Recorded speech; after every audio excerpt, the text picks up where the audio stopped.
Welcome to the Freak Show, fellow freaks. I am Matthew Brockmeyer. And I'm Christa Carmen.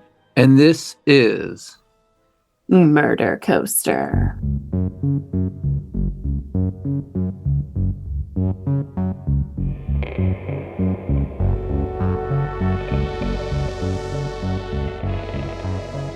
Ladies and gentlemen, welcome back to part 2 of our series on Eric Harris, Dylan Klebold, and the Columbine High School tragedy.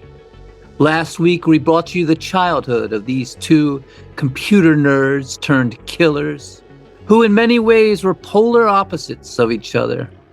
Eric, dark-haired and shorter, with a deformity making his chest appear caved in, yet brimming with confidence and charm, obsessed with bombs and harboring a secret sadism and desire to inflict pain. Dylan, blonde and tall, 6'3", yet introverted and painfully shy, filled with despair and a secret craving for suicide.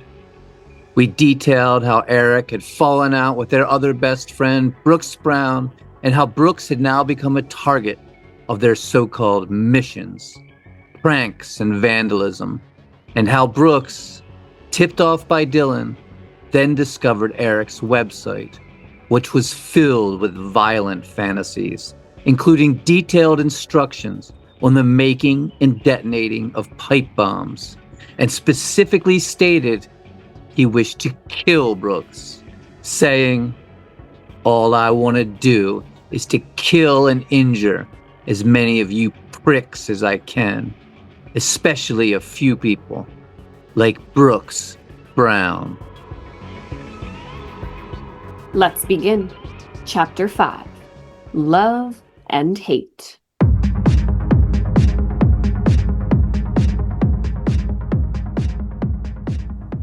The falling out between Brooks Brown and Eric Harris had been about how Brooks refused to keep driving Eric to school after Eric complained about him always being late.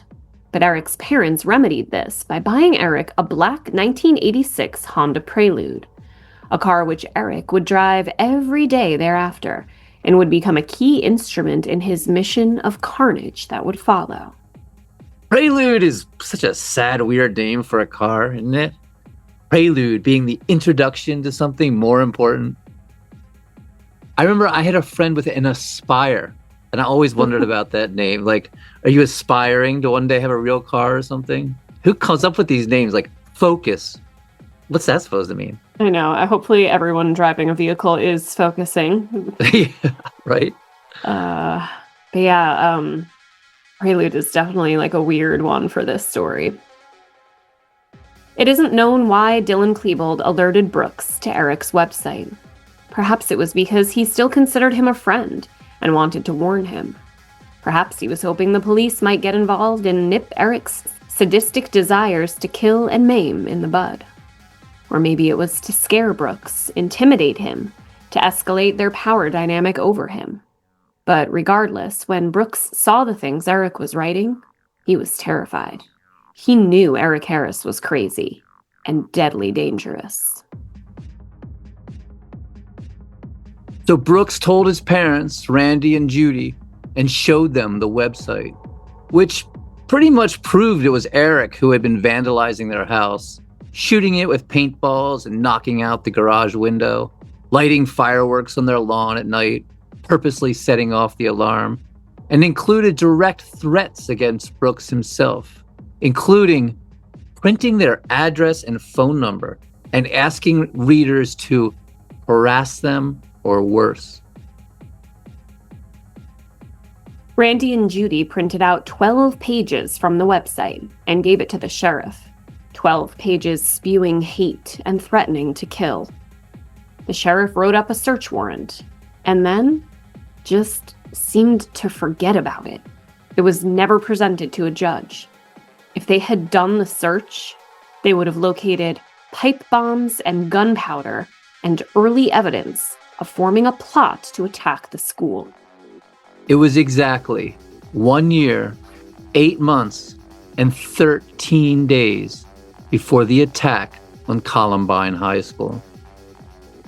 After the tragedy, the sheriff's department would deny all of this, saying they were completely unaware of the website, had no idea of what Eric was posting. But 2 years after the horrible incident, 60 Minutes would uncover the truth. Meanwhile, Dylan was in love. Yay! Happy, happy, joy, joy.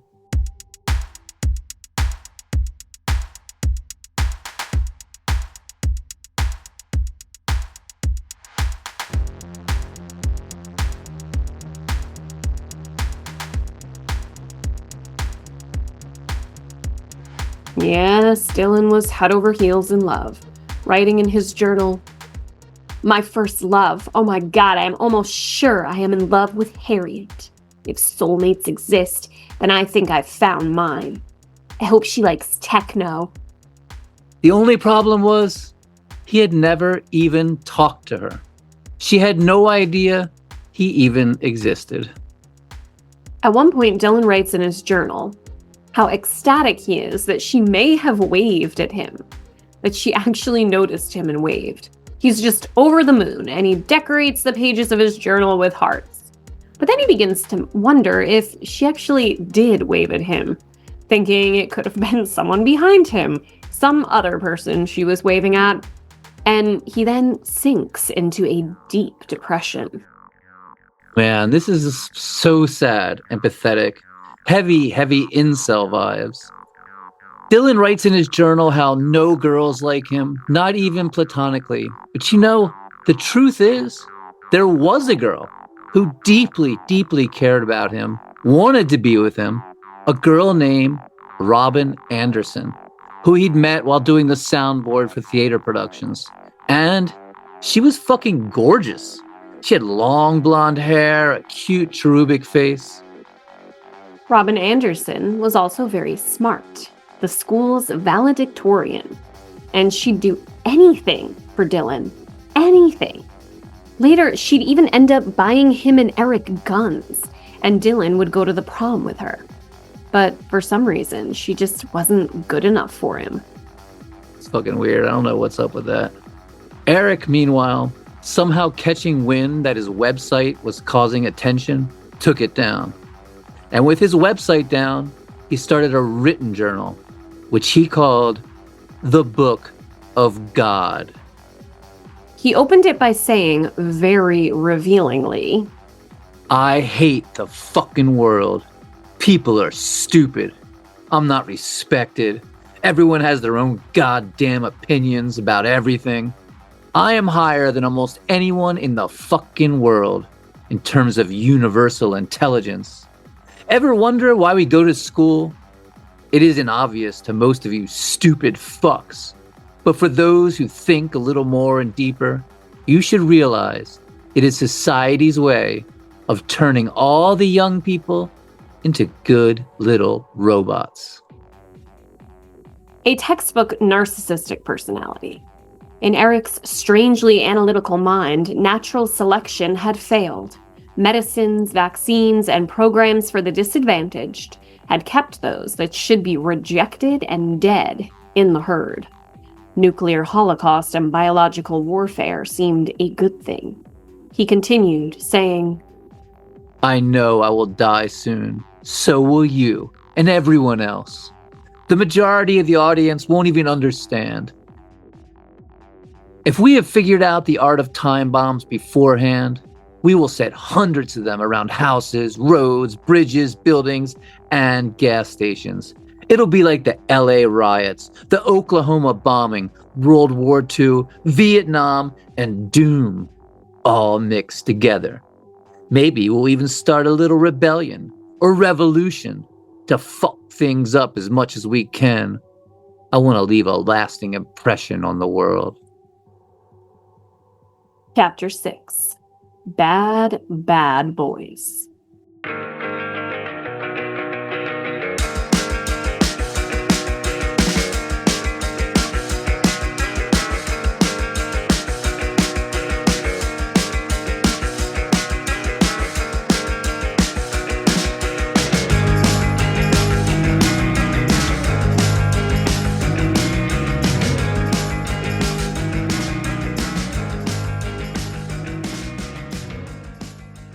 Eric and Dylan were ramping up their crimes. They hacked into the school's computer system and stole the list of locker combinations, then began breaking into them and got caught in the act. They were suspended for 3 days. Their parents were irate, and they were each grounded for a month and forbidden contact with each other, or with their friend Zach. Eric also lost his computer privileges, which was tantamount to solitary confinement. Eric lived on his computer. Their friend Zach, or Kibble, as Dylan called him, was just done with all their missions, all the vandalism and petty crime. He had his future to think about. He didn't want any more trouble. And from that moment forward, Eric and Dylan would commit their crimes as a pair. They became obsessed with the 1994 film Natural Born Killers, watching it over and over, jokingly saying they wanted to start their own murder spree, remarking how fun and cool it would be, dubbing this fantasy by the film's initials, NBK. They were also really into David Lynch's Lost Highway, which, interestingly, Lynch would say was about the trauma of someone who'd committed a murder. It's a strange movie and often hard to interpret, but Lynch would later say in interviews that he was inspired by the O.J. Simpson case, how a murderer could compartmentalize their crimes, seemingly fracturing themselves into separate pieces. Though I doubt Eric or Dylan realized this. Hell, I didn't realize it until I saw the interview, which made the movie kind of make sense a little. It's a weird one. Dylan was also obsessed with Nine Inch Nails' The Downward Spiral, a fantastic album that really set the tone for the nihilism of Gen X 1990s. And it's interesting to note how Eric and Dylan straddled the cusp of Gen X and Millennial. Like Gen X, they were callous, deeply cynical, and like millennials, they were computer and internet obsessed. But apparently they were teased over being nerds, whereas in just a few short years, this would be seen as an asset. There was a point there, a crossover, when the world became reliant on the internet, and computer nerds became the cool guys. Eric and Dylan just barely missed this window. And though they had the callousness of Gen Xers, they also had the sensitivity of millennials, taking umbrage to any perceived slight. Then Eric's dad caught him with a pipe bomb. His parents were pissed, but Eric swore he'd never make one again. As he wrote in his journal, "I lie a lot, almost constantly and to everybody, just to keep my own ass out of the water. What are some of the big lies I told? Oh yeah, I stopped smoking. Oh no, I haven't been making any more bombs, I promise." He was devious, remorseless, and a master manipulator, all traits of a psychopath. And later, after the tragedy, a bevy of psychologists, including those from the FBI, would all agree that Eric Harris was a textbook psychopath. Charming, callous, cunning, manipulative, comically grandiose, egocentric, and with an appalling failure of empathy.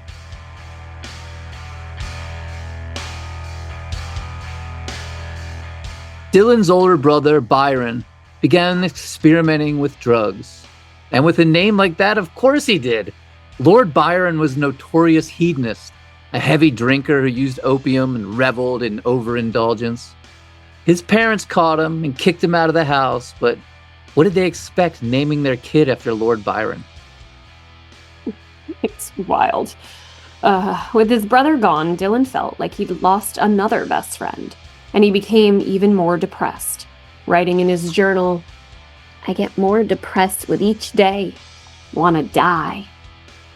Seeing how mopey and sad their son was, the Klebolds took Dylan to counseling. Then, to cheer him up, they gave him Byron's room. Which, damn, take the knife out of Byron's back, dude. That's cold, in my opinion. Giving away his room. So Dylan painted 2 walls black and 2 walls red. He hung up baseball posters and a 9-inch nail poster and a picture of a girl in a bikini. Red-blooded American boy.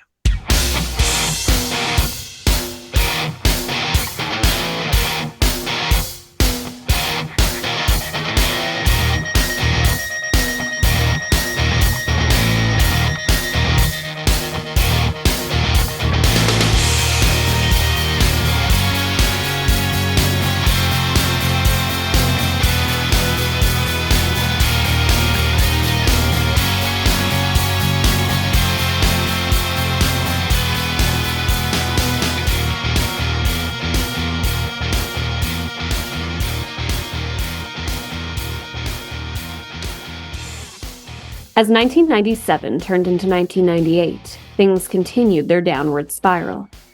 Even though they kept getting caught, and friends like Zach or Kibble told them they wanted nothing to do with breaking the law, they continued with their crimes. Being little nerds, they had access to the school's AV equipment and started helping themselves to it, stealing stuff they thought looked cool. Then Dylan got caught with a laptop that he'd stolen from the school by his dad, and he didn't even try to make an excuse, though he could have. He could have said he borrowed it, checked it out, or that it wasn't his, it was a friend's. Eric would have talked his way out of it, but mopey, sad Dylan just confessed, saying, "Yeah, I stole it from the AV room," and he was humiliatingly forced to return it.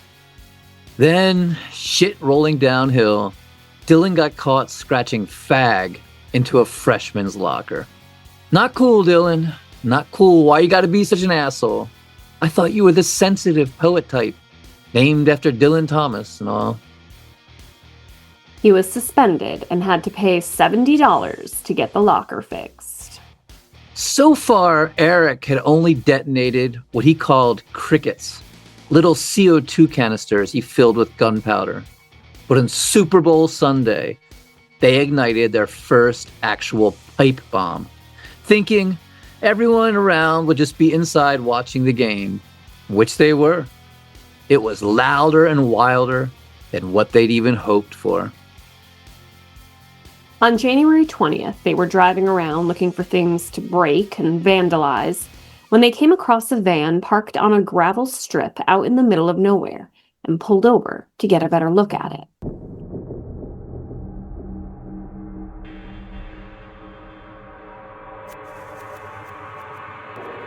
Peering in the windows, they saw it was filled with electronic equipment.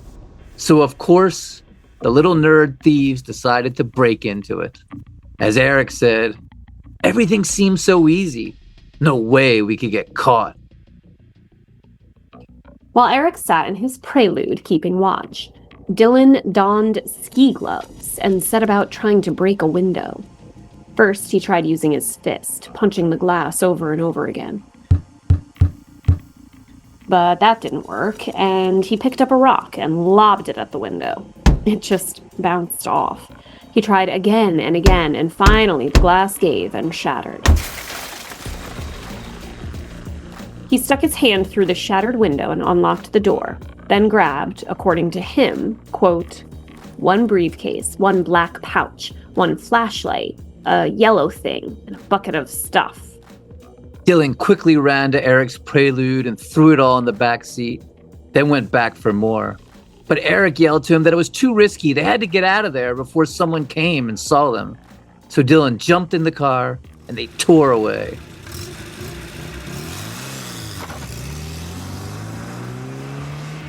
They drove out to Deer Creek Canyon Park to view their loot, opening the case and rooting through the bucket.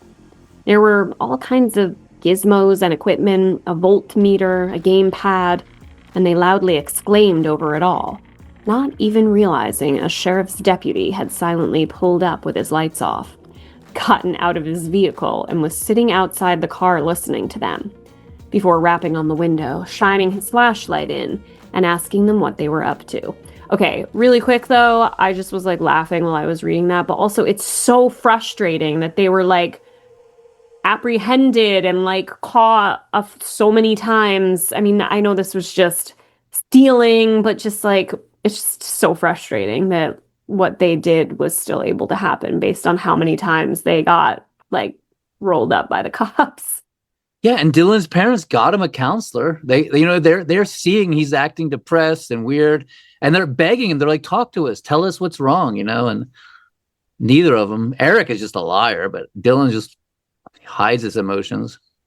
And Eric, ever the liar and master manipulator, tried to lie out his way out of this one too, saying, oh, he found the stuff. Yeah, it was just, laying in the bushes. But as usual, mopey Dylan folded and confessed.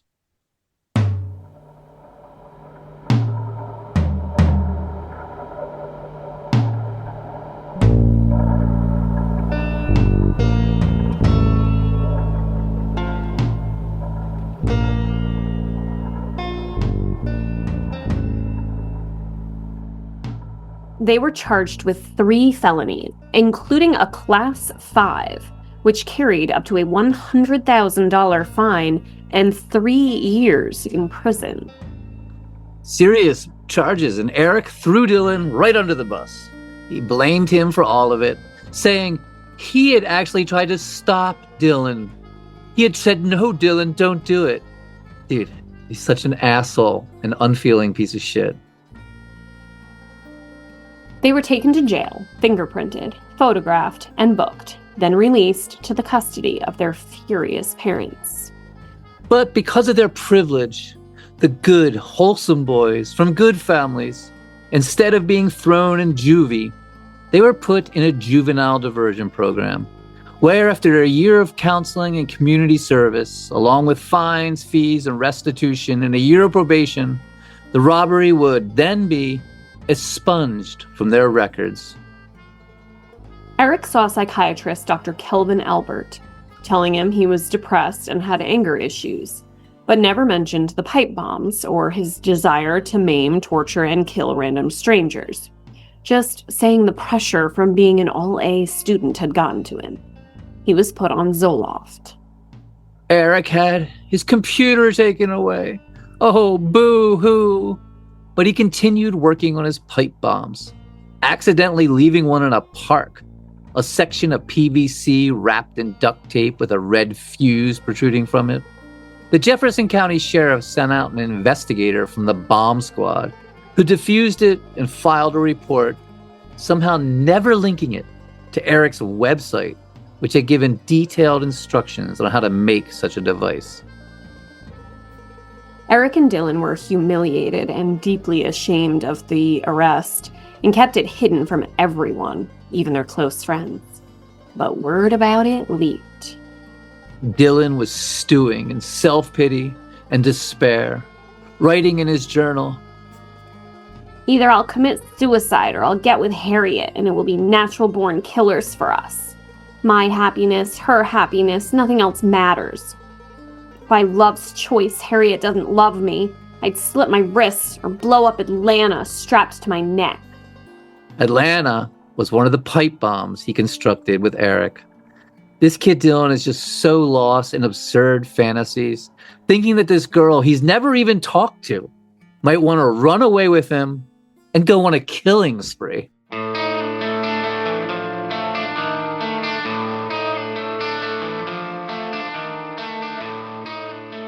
While Dylan wallowed in puppy love and suicide, Eric was brimming with rage.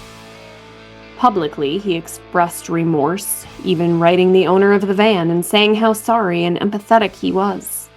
Psychopaths often learn to mimic empathy and sympathy to appear more human.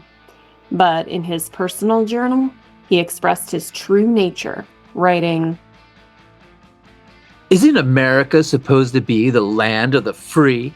How come if I'm free, I can't deprive a stupid fucking dumb shit of his possessions if he leaves them sitting in the front seat of his fucking van out in plain sight and in the middle of fucking nowhere on a Friday fucking night? Natural selection. Fucker should be shot."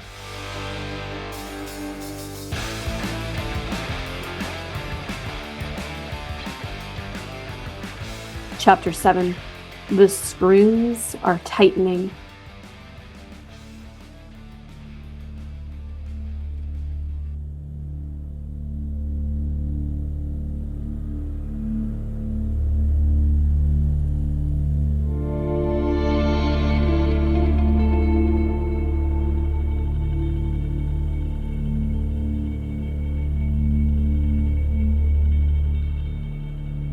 As Dylan would write in his journal, the screws are tightening.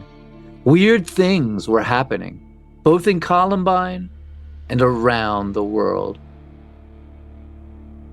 In September 1997, Columbine senior Robert Craig, an all-A student who loved Stephen King and played electric guitar in his heavy metal band, called Lost Cause, took a .22 caliber handgun, killed his stepfather with a single shot to the head, then fatally shot himself through the roof of his mouth.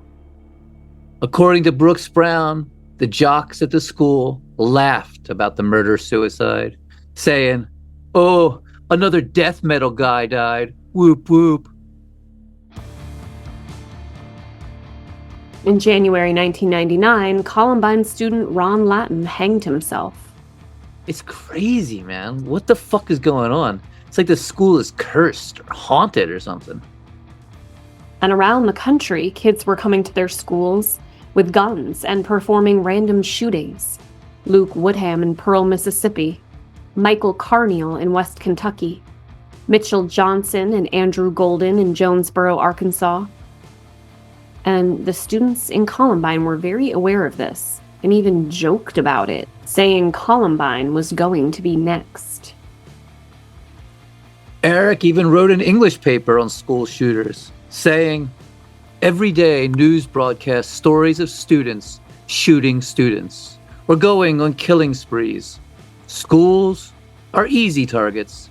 It's just as easy to bring a loaded handgun to school as it is to bring a calculator." To which his teacher wrote in the margin, "Ouch." But the teacher also said the paper was, quote, "thorough and logical. Nice job." Jesus. 1 year before the attacks, they began working out a plan to go NBK, or Natural Born Killer, on the school, calling it Judgment Day. Eric, reveling in his psychopathy and sadism, wrote in his journal on April 26, 1998.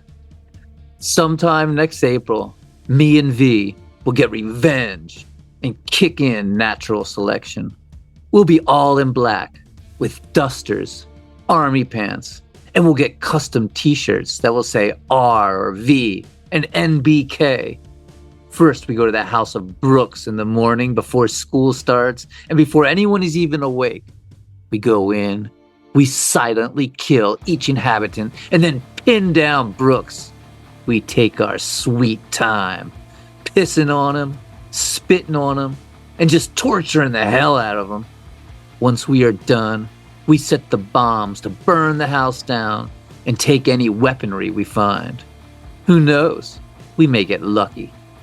Then we get totally prepared, and during a lunch, we go and park in our spots. With sunglasses on, we start carrying in all our bags of terrorism shit into our table, being very careful and silent about it, acting like it's all for a science, band, or English project or something. Once the first wave starts to go off and the chaos begins, V opens fire, and I start lobbing fire bombs. Then I open fire, V starts lobbing more crickets. Then, if we can go upstairs and go to each classroom, we can pick off fuckers at our will. If we still can, we will hijack some awesome car and drive off to the neighborhood of our choice and start torching houses with Molotov cocktails. By that time, cops will be all over us, and we'll start killing them, too. We use bombs, fire bombs, and anything we fucking can to kill and damage as much as we fucking can. I want to leave a lasting impression on the world."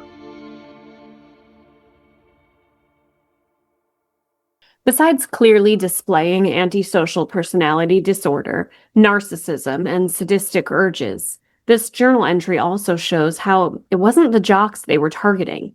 It was their own friend, as well as the world in general, the entire school, the police as well. And they weren't wearing black to express their melancholic souls or morbid tastes like goth kids do. They were wearing black as urban camouflage and for a militant look. And he distinctly does not say trench coat, but duster. He isn't going for a goth overcoat look, but using a cowboy duster jacket to hide his weapons. And in keeping with their fantasies, they had an outrageous and silly enemy list. Eric's enemy list included Tiger Woods, for some reason, every girl who had ever rejected him, all of Western culture and the human species, writing, "If it moves, kill it. If it doesn't, burn it. No mercy." Dylan's enemy list had Puff Daddy, long before his sex predation and baby oil parties were known about. And Hanson, Like Mbop Hansen? Yes. I mean, Mbop's annoying, but like, how could it, like, I don't know, man. Those boys were like so innocent. Like, It's like a bully thing. They're like innocent, sweet looking. They want to be bullies. They want to, they're not looking to kill the jocks like that. They want to be the bullies. It almost reminds me of, do you ever see the Manson family hit list or enemy list? I think so. Frank Sinatra was on there. Yes. And they wanted to skin him and make purses out of him and sell the purses in like head shops and health food stores. So everyone can have a piece of Frank. So bizarre.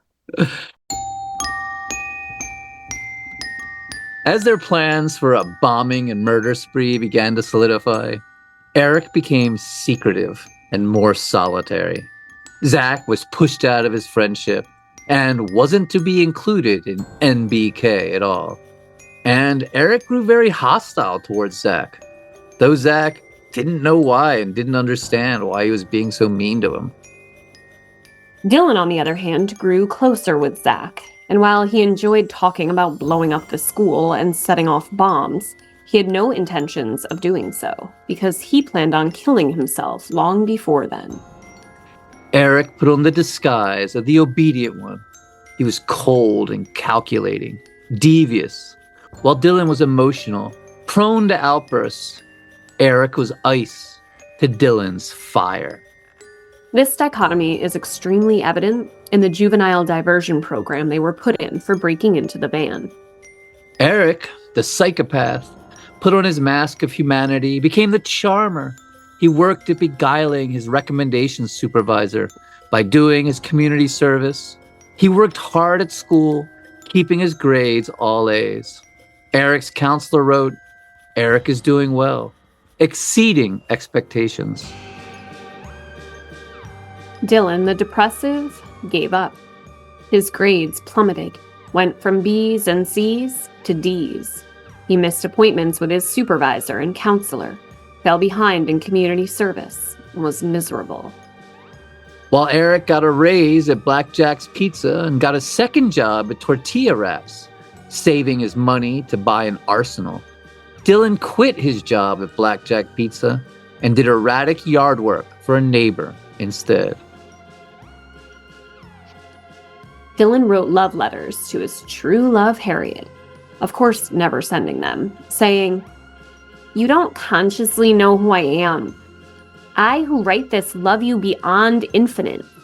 Fate put me in need of you, yet this earth blocked that with uncertainties. I will go away soon. Please don't feel any guilt about my soon-to-be absence of this world. I am a criminal.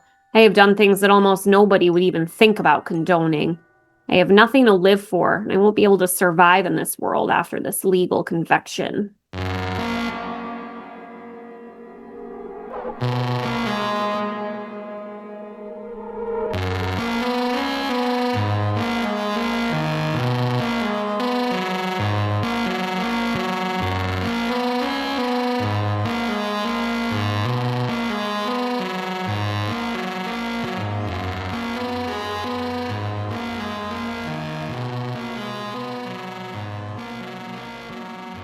At the end of the school year, they received their junior yearbooks, a time of celebration and great happiness.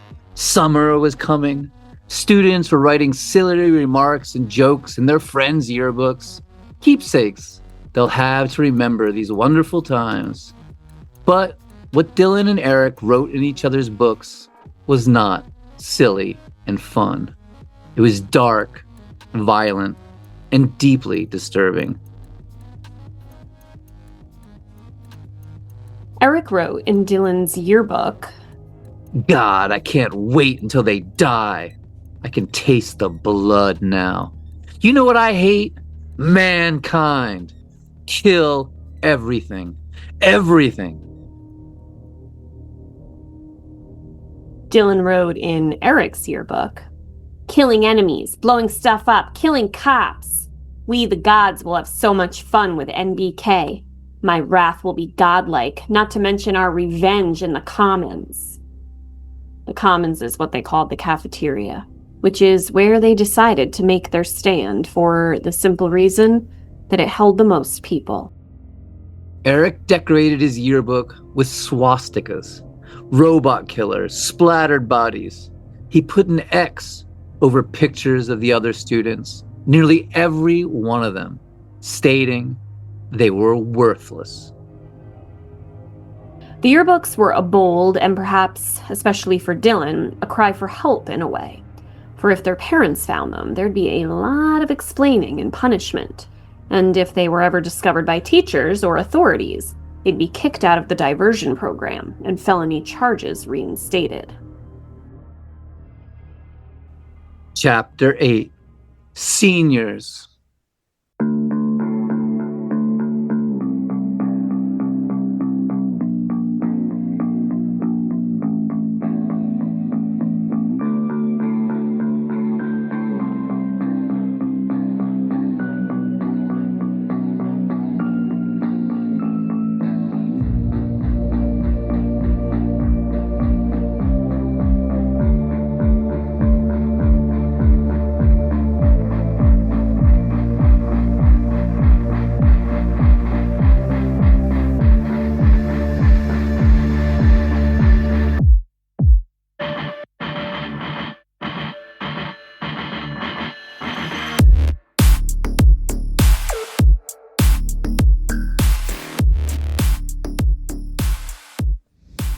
The boys were seniors now, their whole lives ahead of them.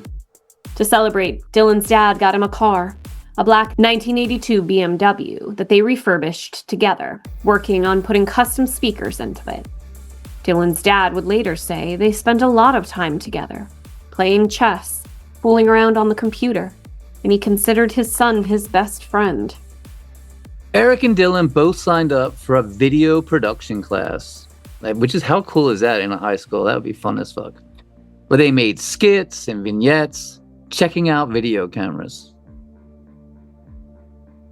The creative boys filmed a lot, extensively documenting the strange days that would lead up to the tragedy that would shock the world. They also both took a creative writing class together. And who should be in the class but the dreaded Brooks Brown? But Brooks confronted Eric. He said, man, come on, let's just let bygones be bygones, bury the hatchet, forget the past, and be friends again. And Eric accepted. And he and Brooks were now friends of sorts again. Brooks later stating, I decided, fuck this. I'm not going to have someone sitting behind me where I'm worried that he's going to be stabbing me in the back and giving me shit. I have to make up with him. Eric excelled in his classes, reading Shakespeare's Macbeth and King Lear, memorizing Goethe's dark poem, Der Erklong, Der Erlkonig. I have no idea. Do you have any idea to say that? Der Erlkong. Der... No, but you should keep trying because it's great. Der... Erlkonig? Der Erlkonig. Der Erlkonig.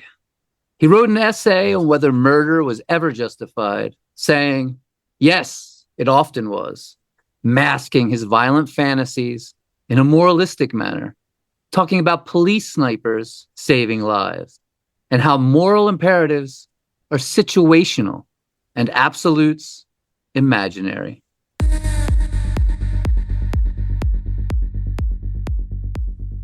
And Eric's long fascination with Germany took an ominous and dark turn. He became obsessed with Nazis, reading Secrets of the SS, the ideological origins of Nazi imperialism, and wrote a paper entitled The Nazi Culture, where he opens imagining a stadium filled with murdered women, men, and children, all the seats and the field piled high, overfilling it. He described Nazi officers lining up prisoners to see how many rib cages a single bullet could penetrate. His teacher responded, quote, wow, this is scary, incredible work. He photocopied a passage from Heinrich Himmler's infamous speech to SS leaders and kept the photocopies in his room where he could read them over and over. Whether or not 10,000 Russian women collapse from exhaustion while digging a tank ditch interests me only insofar as the tank ditch is completed for Germany. Germans will adopt a decent attitude to these human animals, but it is a crime against our own blood to worry about them and bring them into ideals. He scrawled swastikas on everything, yelled Sieg Heil when he landed a strike in bowling.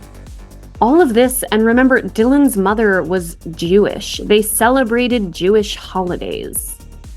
Why is Dylan hang out? Is he that lonely? Like, he's got other friends. He's got this girl who loves him. Why does he hang out with this psychopath who throws him under the bus at all times? Like, blames him for everything? I don't get it, man. As Halloween approached, Eric began assembling his bombs, splitting stacks of fireworks open, tapping the black powder into a coffee can. When he'd accumulated enough, filling carbon dioxide cartridges, then moving to PVC pipes, amusing himself by imagining himself coming back as a ghost to haunt the survivors of his terror. He drew up a chart to record his production data with columns for batch size, quantity, shrapnel content, and powder load. In the language of a true psychopath, he wrote in his journal, "I have a goal to destroy as much as possible. So I must not be sidetracked by my feelings of sympathy, mercy, or any of that. I will force myself to believe that everyone is just another monster. I have to turn off my feelings. I want to torch and level everything in this whole fucking area. But bombs of that size are hard to make." Dylan, meanwhile, was looking forward, applying to colleges. The essay on his application to the University of Arizona reading, "Dear University of Arizona, I would like to take this time to introduce myself to you. I have been at Columbine High School for 3.5 years. I have participated in many extracurricular activities and have worked in and out of classes toward preparing myself for my future. During my freshman year, I performed above average, receiving grades that reflected my perseverance. However, during my sophomore and junior years, I had trouble keeping a high GPA. This was partially a result of my hanging out with the wrong crowd, not caring about my future. It took me a long time to finally realize that the decisions I was making would affect me for the rest of my life. Also, I have difficulty communicating with people, and my time management was not optimal.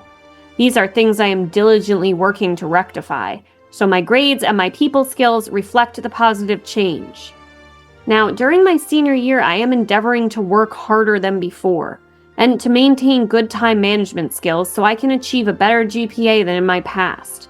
I am a computer enthusiast. My computer experience started in junior high, mostly by my tinkering on my home machine. Since then, I have taken 3 computer-related classes at Columbine.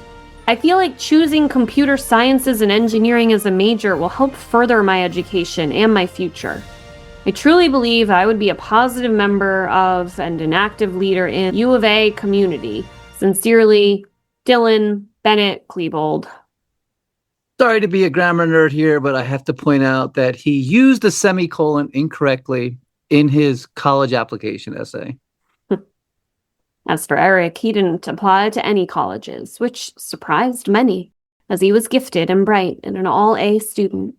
Instead, he told everyone he was going to join the Marines, lead a life in the military like his decorated Air Force Major father. Although Eric would eventually apply, most likely as a distraction from his real plans of mass murder, he had no intentions of joining the Marines, if they'd even have him. Though he loved the fantasy of being a soldier and being trained to kill, he probably never would have made it through boot camp.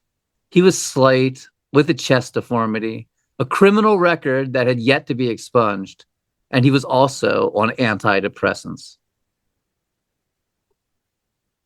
Chapter 9. The Point of No Return.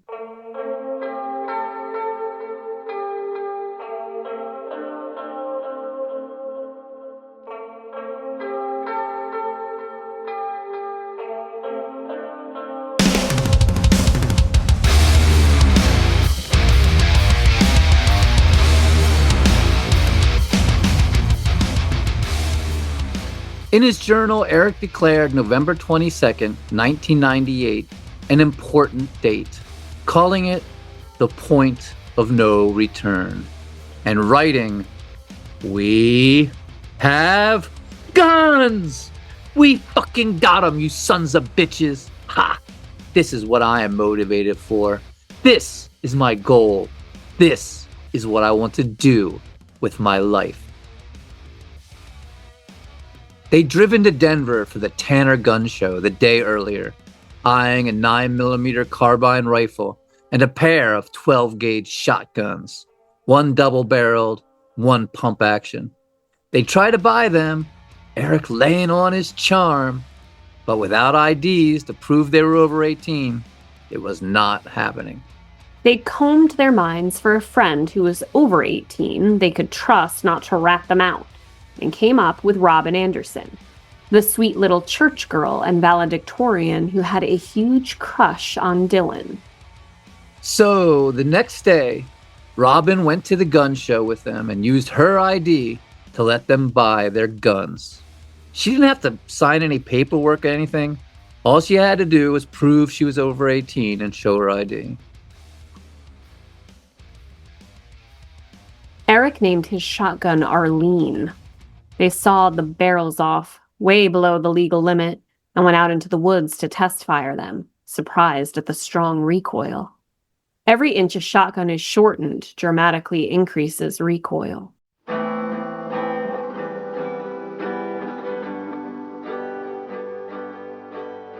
Eric was taking a government economics class and was assigned to create a fake business. So he proposed an assassin business he called Revenge for Hire, where kids who were picked on could hire him to kill their bullies. He then made a short film about it called Hitmen for Hire, saying, quote, "The business is basically to kill people who anger our clients." In the video, a kid hires Eric and Dylan to kill a bully who keeps harassing him, all set to a German techno soundtrack. Eric received an A for the project, scoring 83 out of 90 points. Dylan, meanwhile, wrote an essay on the mind and motives of Charles Manson. Hey, I've written a million essays on the same thing. Eric wrote in his journal more telling signs of his psychopathy and sadism, describing tricking girls to come to his basement room and raping them, then saying, "I want to tear a throat out with my own teeth. I want to grab some weak little freshman and just tear them apart like a fucking wolf. Strangle them, squish their head, rip off their jaw, break their arms in half, show them who is God." Eerily, he also wrote, "If by some weirdest shit luck, me and V survive and escape, we will move to some island, or maybe Mexico, New Zealand, or some exotic place where Americans can't get us. If there isn't such a place, then we will hijack a hell of a lot of bombs and crash a plane into New York City with us inside, firing away as we go down." Remember, this is 2 years before 9/11, which makes it very spooky. It is crazy that he's saying he's going to crash a plane into New York City. Nuts. Just before Christmas, Eric finished his last final exam and laughed over everyone who assumed they had more to come next year. From a mail order catalog, he ordered several 10-round magazines for his carbine rifle and nearly got caught when the company called his house to confirm the order and talk to his dad, who didn't know what the hell they were talking about. But ever devious and full of subterfuge, in the end, Eric got his magazines delivered and could now peel off 130 rounds in a rapid succession. Dylan, ever mopey and depressed, still longed for suicide and wrote in his journal how he thought he'd be free already, meaning dead, but hadn't killed himself yet, saying, "He thought it would have been time by now. The pain multiplies infinitely, never stops.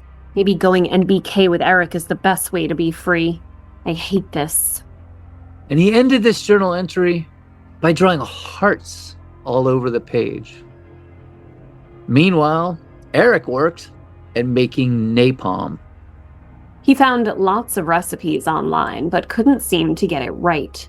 It was time-consuming and risky, mixing gasoline and styrofoam and heating it on the stove, trying to make it congeal and turn into a jelly. He'd worked on constructing flamethrowers as well, drawing detailed sketches in his journal. Some practical, some just sick fantasy. Psychopaths have supreme confidence in their work, and Eric had been planning meticulously for nearly a year now. Everything was in place. The last thing he had to do was get Dylan another gun. Then both Eric and Dylan, ever the children of privilege, were granted early release from the diversion program. Eric's report read, quote, "Prognosis good. Eric is a very bright young man who is likely to succeed in life. He is intelligent enough to achieve lofty goals, as long as he stays on task and remains motivated. Recommendations: successful termination. Eric should seek out more education at higher levels. He impressed me as being very articulate and intelligent. These are skills that he should grow and use as frequently as possible." Dylan's report read, "Prognosis good. Dylan is a bright young man who has a great deal of potential. If he is able to tap his potential and become self-motivated, he should do well in life. Recommendations: successful termination. Dylan has earned the right for an early termination. He needs to strive to self-motivate himself so he can remain on a positive path. He is intelligent enough to make any dream a reality, but he needs to understand hard work is a part of it." And then the University of Arizona, despite his misuse of a semicolon, accepted Dylan's application. Everyone was so happy for him, and he and his dad drove to Tucson together to visit the school, and they picked out a dorm room. But secretly, Dylan was harboring more and more disturbing fantasies, writing a short story for his creative writing class about a man dressed in black, shooting preppies for amusement. It had many of the details of NBK or Judgment Day, a duffel bag, diversion bombs. He wrote, "If I could face an emotion of God, it would have looked like that man. I not only saw in his face, but also felt emanating from him power, complacence, closure, and godliness." The man smiled, and in that instant, through no endeavor of my own, I understood his actions.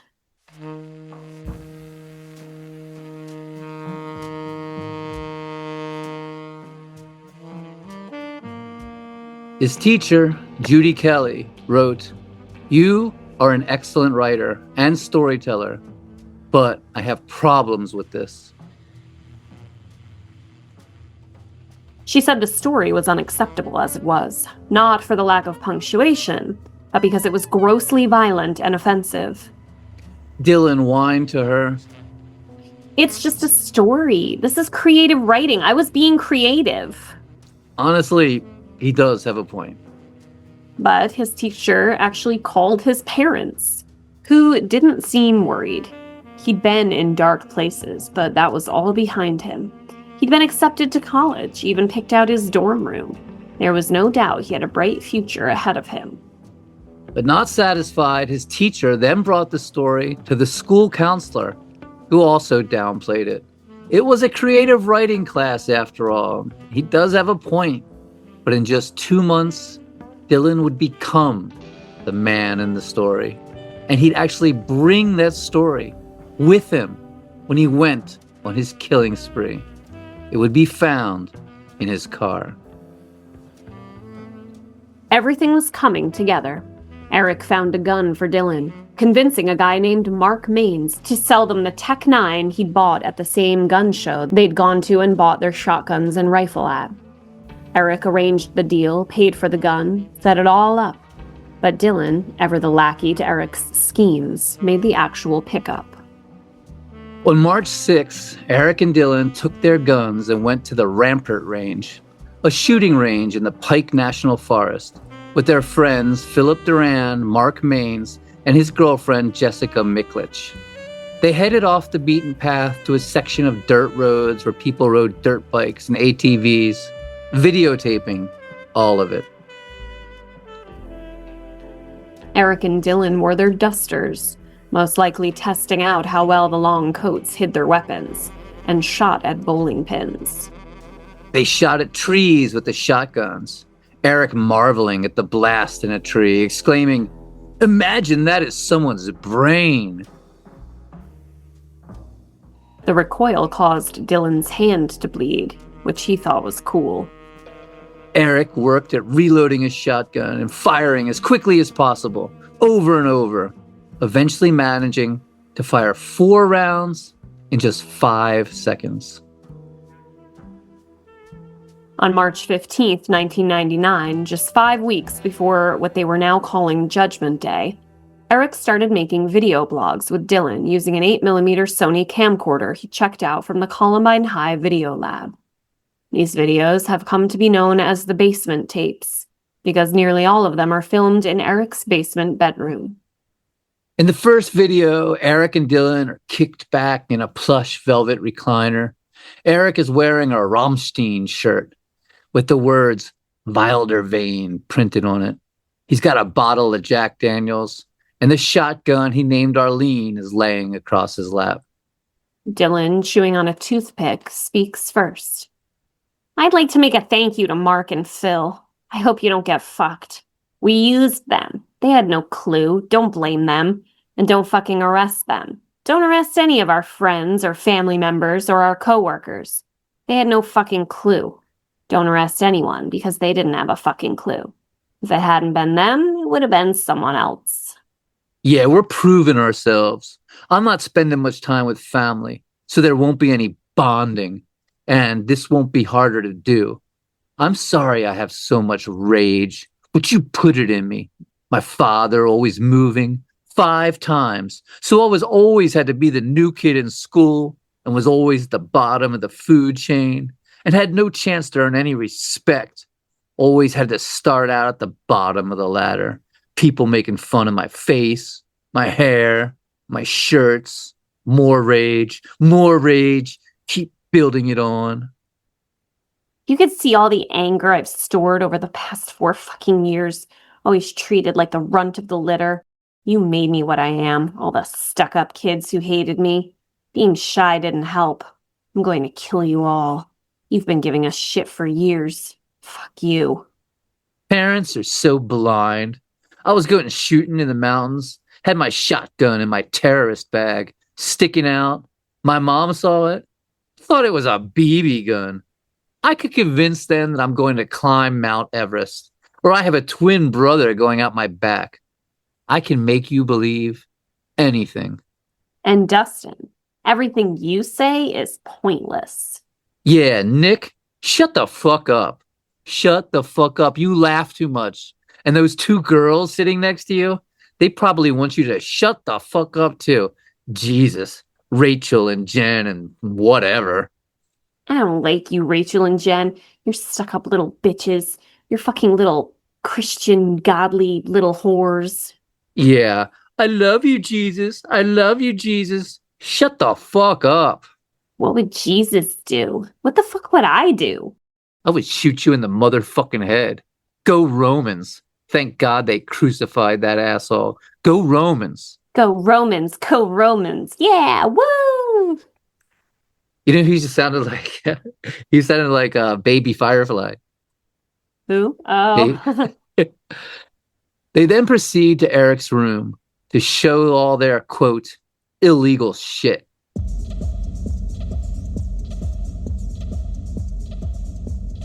They record a desk where Eric points out a pair of gloves, which he says he took from a doctor's office and uses for making bombs. He points out several packages of fireworks on top of a speaker, as well as a bunch of shotgun shells. Eric then points out a small bullet that he says is going to be his first bullet. Then in a drawer, he shows off a stash of solar igniters, batteries, pipes, clocks, and engines.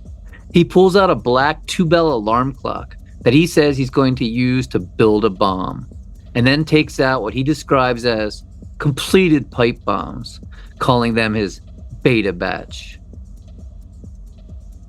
Dylan then mentions what he calls the bunker, a chest buried in Eric's yard, containing 4 mortar grenades, 10 crickets, and 3 alphas. Eric shows off a black-handled combat knife in a black sheath. He says that he paid $15 for it. Erica says, look, there's a swastika on it, and the camera zooms in to show this swastika etched into the sheath. On the far wall, they point out a coil of green wire that they call a, quote, 50-foot cannon fuse.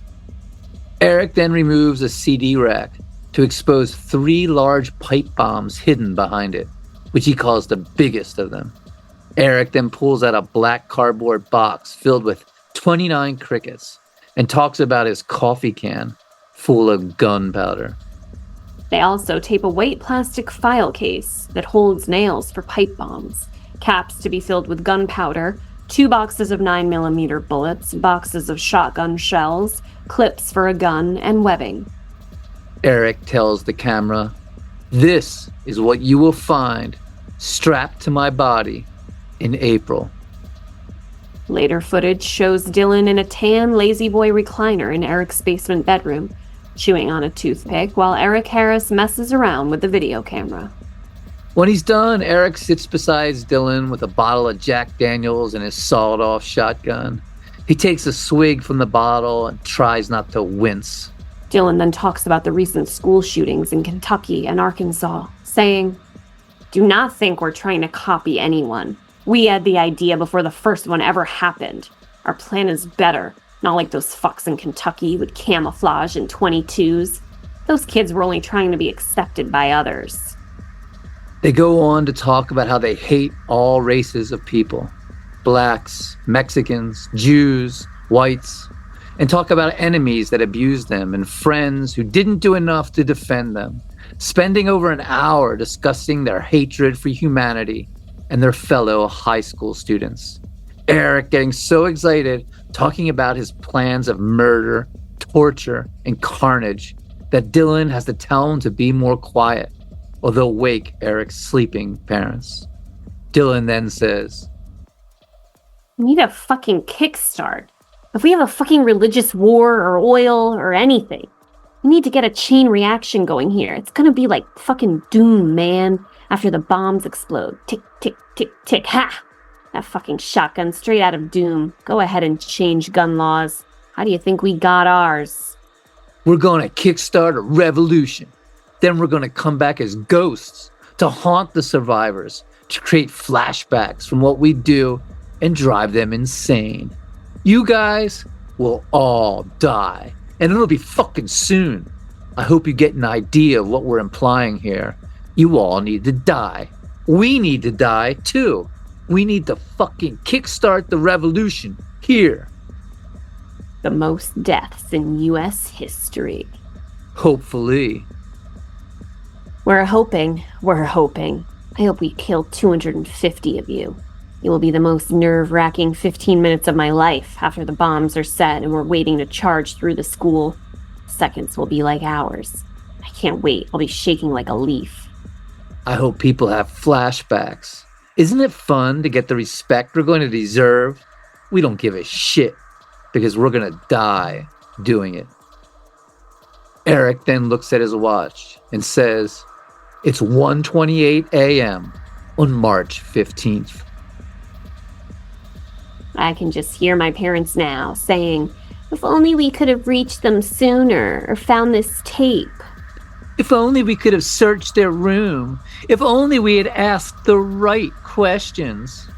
They gave me my fucking life. It's up to me what I do with it.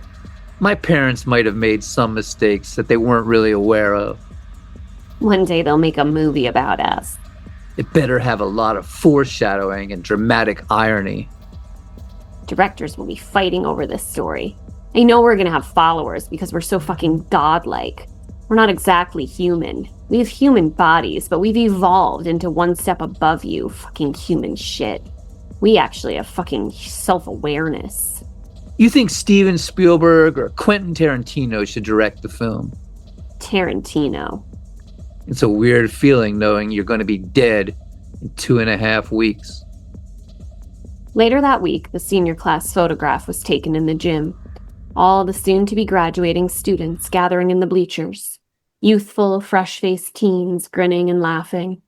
But in the upper left corner is a sinister scene. Dylan and Eric sit on the top row. Eric and Dylan with sunglasses on. Robin Anderson, the smart, pretty girl with the crush on Dylan, sits beside him with her arm draped over his shoulder.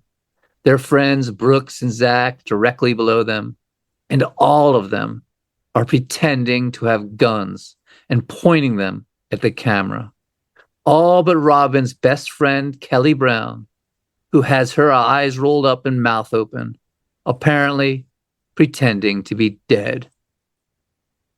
The clock was ticking, but the boys put on faces of normality. The prom was coming up, and Eric desperately looked for a date, but every girl he asked was already going with someone else. But shy, weird Dylan had his date, pretty Robin Anderson, the class valedictorian, who for some reason was never good enough for him. Dylan rents a tuxedo and makes arrangements with a group of friends to get a limousine. 2 weeks before Judgment Day, Eric met Staff Sergeant Mark Gonzalez about enlisting in the Marines. He was asked to describe himself by selecting tabs labeled with personal attributes. He chose physical fitness, leadership, self-reliance, self-discipline, and self-direction.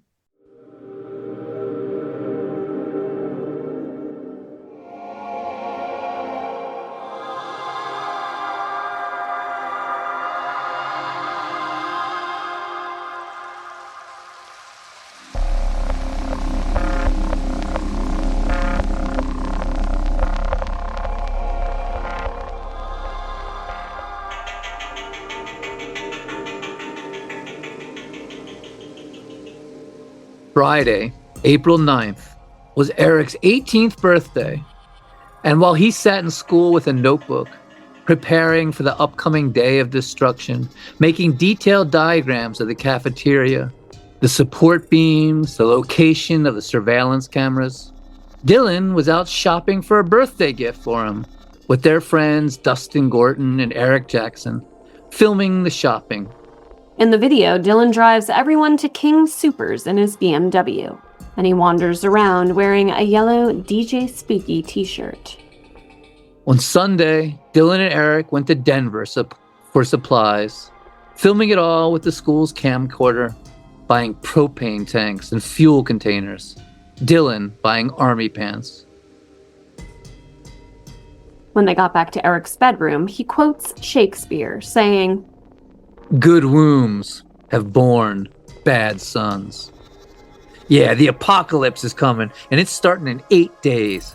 Oh yeah, it's coming all right. Then they film a scene in Dylan's house, the only one filmed there, trying on their gear, harnesses, ammo pouches, knives. Dylan searches his closet for his black pack, uncovers the tux he rented for the prom, looks into the camera and says, "Robin, I didn't really want to go to prom, but since I'm going to be dying, I thought I might do something cool. Plus, my parents are paying for it." God, these kids fucking suck so hard. They really do. They really, really do. Chapter 10, Prom.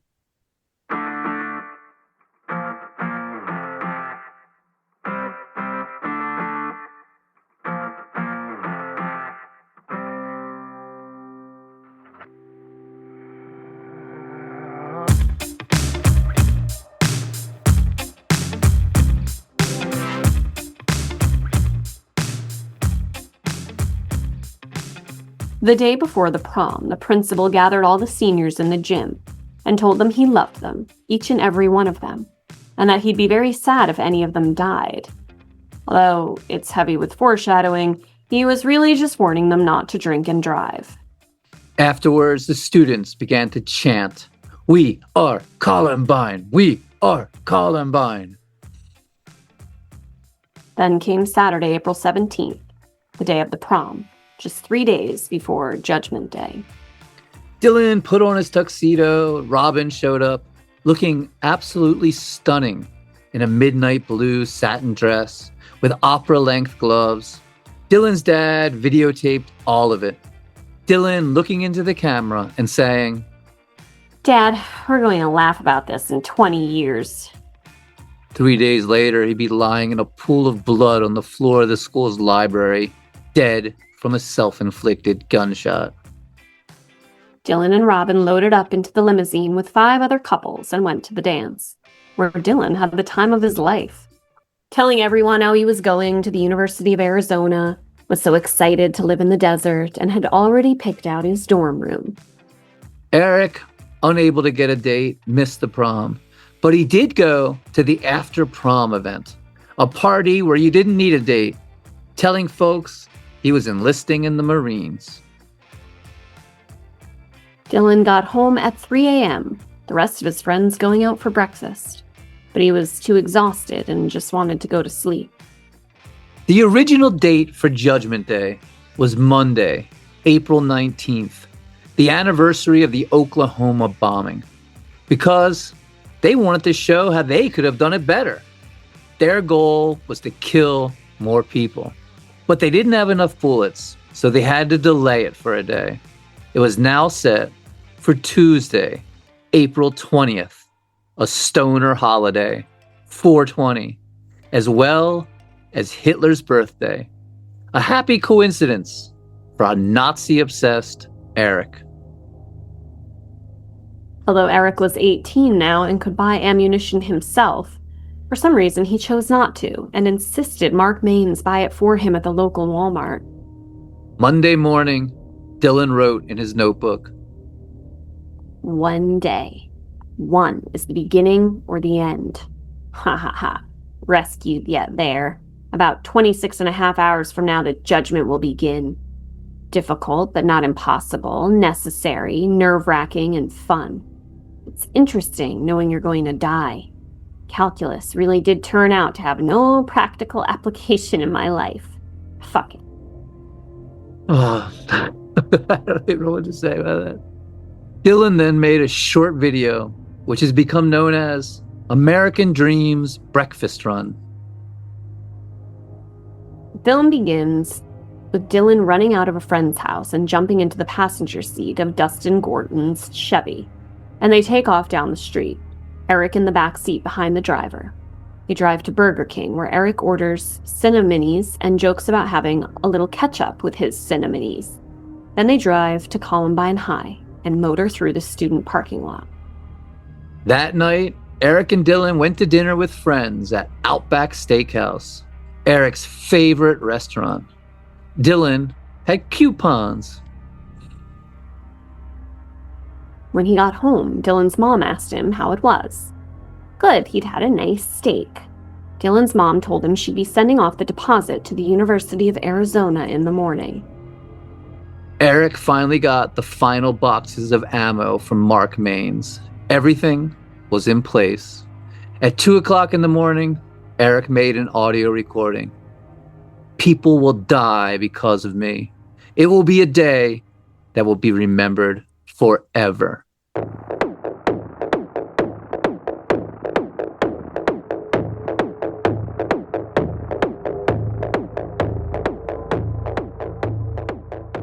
In 9 hours, the killing would begin.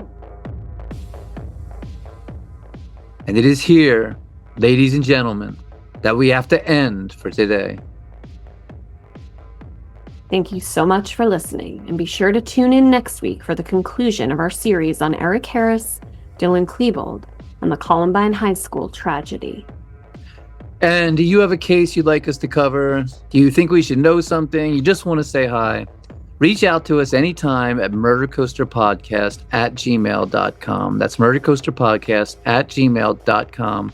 Thank you so much for listening. We will see you next week. So long.